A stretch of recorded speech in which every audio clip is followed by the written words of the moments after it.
অবশেষে এবার ৭ পাকে বাধা পড়ল মিত্তির বাড়ির নাতি ধ্রুব আর জোনাকি। হ্যাঁ বন্ধুরা, বিস্তারিত জানতে ভিডিওটিতে একটি লাইক দিয়ে সম্পূর্ণ দেখবার অনুরোধ রইল। সদ্য শুরু হলো নতুন ধারাবাহিক, তবে ধারাবাহিক শুরুর দিন থেকেই দর্শকদের মন জিতে নিয়েছে নবাগত জোনাকি।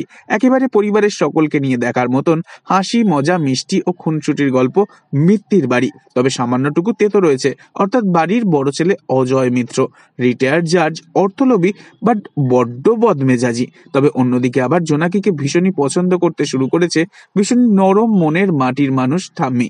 তাই খুব শীঘ্রই এবার ঠাম্মির অনুরোধেই ৭ পাক ঘুরতে চলেছে ধ্রুব এবং জোনাকি। আর তারপরেই অজয় মিত্র শুরু করবে তার খেলা দেখানো।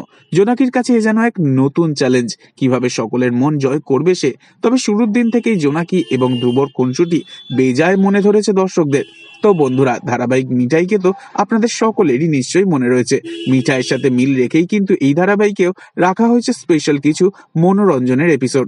তবে মিঠাইয়ের পর নতুন ধারাবাহিকে আবারও কামব্যাক করলো অভিনেতা অদ্রিত, অর্থাৎ সেই সিদ্ধার্থ মোদক। তবে আগামী দিনে মিঠাই সিট জুটিকে আর দেখা যাবে কিনা অনেকটাই সে নিয়ে সন্দেহ রয়েছে।